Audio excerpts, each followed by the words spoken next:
Eu, Giovanna Rebouças, admito que até o dia 4 de julho de 2024 eu ainda não tinha assistido Mad Max, mas decidi assistir só porque eu achei que era um vídeo interessante pra ver aqui pro canal. Mas será que eu tava errada? Oi gente, eu sou a Giovanna e se você não me conhecia, esse é o meu canal onde eu falo sobre filmes, séries e cinema. E eu tô aqui hoje pra falar minhas primeiras impressões sobre como foi assistir Mad Max e Furiosa depois de muitos anos do lançamento de Mad Max.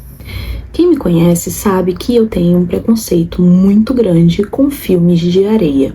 Tá, Giovanna, mas o que são filmes de areia? Para mim, são basicamente filmes em que a ambientação envolve muita areia e muito deserto, como por exemplo Mad Max, Duna, Lawrence da Arábia, Priscila, a Rainha do Deserto, Indiana Jones, que eu nem sei se ele tá realmente no meio da areia, mas ele se veste como alguém que tá no meio da areia.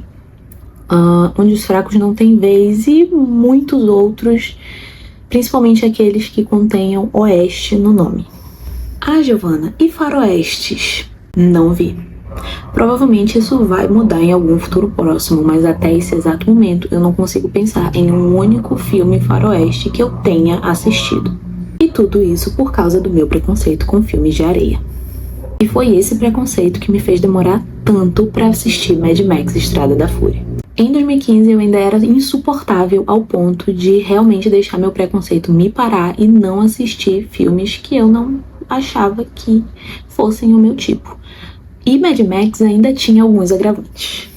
Corrida, carros, tiro, briga, explosão, distopia, ou seja, Mad Max parecia pra mim a união de tudo aquilo que eu mais abominaria assistir. No entanto, a Giovanna de 2024 é uma nova Giovanna. E com a estreia de Furiosa e o hype de novo relacionado a Mad Max, eu decidi que finalmente tinha chegado a hora de eu assistir esses filmes.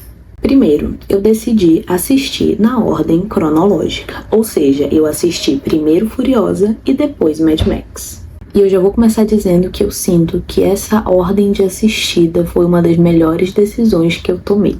Assistir Furiosa e conhecer essa personagem e alguns outros em um filme com um ritmo um pouco menos frenético me permitiu que eu me adentrasse mais e acabasse me interessando mais pelo enredo que eu viria a ver em Mad Max. Assistir primeiro a trajetória de Furiosa como essa criança que é arrancada de seu lar e forçada a se adaptar e a viver lá na cidadela me fez criar muito mais empatia pela Furiosa que, muito mais madura, resgata essas mulheres que são exploradas lá na cidadela e quer voltar ao seu lar. Falando um pouco mais de Furiosa, eu gostei muito do filme. Ele tem um ritmo um pouco mais lento e eu demorei um pouco a engrenar nele por causa disso e porque eu acho que não é o estilo de filme que eu tô acostumada a ver.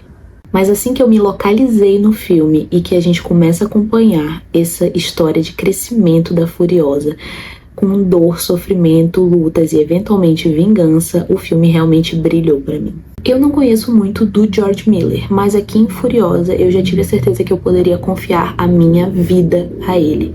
Ele vai muito além de criar somente o esteticamente belo, ele também consegue criar imagens que geram impacto na gente.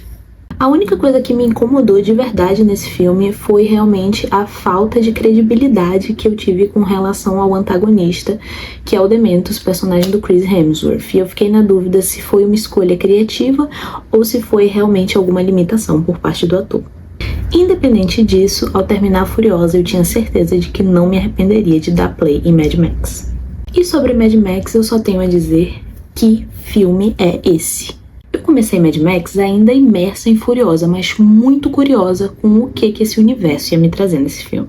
E admito que no começo eu demorei um pouco a engrenar novamente, mas dessa vez eu sinto que foi muito pela confusão. O ritmo de Estrada da Fúria é muito mais frenético do que o de Furiosa, seja pelos acontecimentos, pelos delírios do Max ou pelas narrativas dos personagens que saem de diferentes lugares para se encontrarem numa mesma história. E tudo isso contado através de uma montagem que acentua ainda mais a freneticidade com a qual eles querem contar essa história. Mas eu vou dizer que funciona. E não só funciona, funciona com maestria. Vou admitir que nas partes de carros se batendo e explosão do começo, eu ficava muito confuso. Eu sou uma pessoa que eu gosto de entender as coisas, então eu ficava, meu Deus, quem foi que bateu naquele carro para que ele capotasse e atingisse duas motos?